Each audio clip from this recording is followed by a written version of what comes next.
नमस्कार, तुमच्या सर्वांचं स्वागत करतोय आपल्या चॅनलवर। मित्रांनो, जय भीम म्हटलं की बौद्ध समाजासाठी खूप मोठी व महत्त्वाची गोष्ट असते आणि याचीच प्रतीची जी आहे मित्रांनो, आता बौद्ध समाजाला येताना दिसून येत आहे। एक भीमसैनिक आहे मित्रांनो, त्याने स्वतःच्या गाडीवरती जय भीम नाव लिहिलं आणि ते नाव लिहिल्यानंतर जे आहे मित्रांनो, त्याने ते नाव मिटवावं यासाठी त्याला जे आहे दंड ठोकण्यात आला। पोलीस प्रशासनाकडून त्याच्यावरती दबाव टाकण्यात आला, परंतु तो जो भीमसैनिक होता तो थेट पोलिसांना म्हणाला की माझा हाच जन्म काय, जर 7 जन्म होत असतील तर 7 जन्मात देखील मी डॉक्टर बाबासाहेब आंबेडकरांचं गाडीवरती लिहिलेलं नाव मिटवणार नाही, कारण डॉक्टर बाबासाहेब आंबेडकर आमच्यासाठी श्वास, प्राण आणि सर्व काही आहे।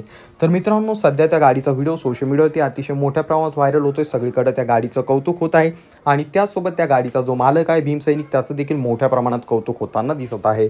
सदरीलच्या त्या गाडीचा मालक आहे मित्रांनो, त्यांचं नाव आहे सुनील सिंग आणि त्यांची जी गाडी आहे मित्रांनो, त्या गाडीवरती त्यांनी समोरून मोठ्या अक्षरात जे आहे त्यांच्या व्हाईट कलरच्या गाडीवरती समोर जय भीम लिहिलेलं आहे आणि त्याचसोबत डॉक्टर बाबासाहेब आंबेडकर यांच्यामुळे आज मी ही गाडी घेऊ शकलो, अशा प्रकारचं स्लोगन त्यांनी गाडीच्या पाठीमागे देखील लिहिलेलं आहे। आणि त्यांनी लिहिलेल्या त्या नावामुळे जे आहे मित्रांनो, त्यांच्या त्या गाडीचे सर्वजण फोटो घेतात, सोबत त्या गाडीसोबत अनेक जण सेल्फी काढत असतात आणि त्या गाडीचे जे फोटो व्हिडिओ जे असतात मित्रांनो, सोशल मीडियावरती अतिशय मोठ्या प्रमाणात व्हायरल होतात।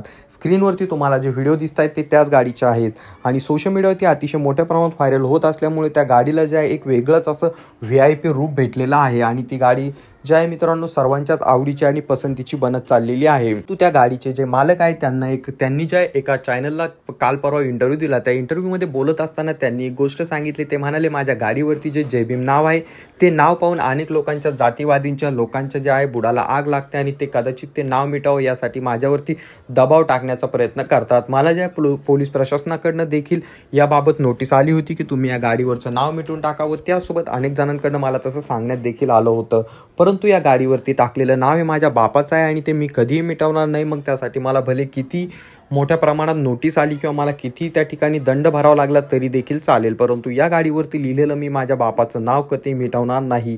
आणि त्यासोबत ते जे म्हणतात की डॉक्टर बाबासाहेब आंबेडकर होते म्हणून आज आम्ही या अशा गाड्या घेऊ शकतोय व त्यासोबत अशा मोठमोठ्या गाड्यांमध्ये फिरू शकतोय। हे सर्व जर माझ्या बापामुळे घडतंय तर मग त्यांचं नाव मी कसं मिटवणार आणि त्यांचं नाव मी का मिटवावं, असं त्यांनी प्रश्न उपस्थित केला। आणि आता त्यांचा तो व्हिडिओ देखील सोशल मीडियावरती अतिशय मोठ्या प्रमाणात व्हायरल होतोय आणि त्यांच्या त्या गाडीला जे आहे मित्रांनो जय भीम नाव लिहिल्यामुळे वेगळंच महत्त्व प्राप्त झालेलं आहे।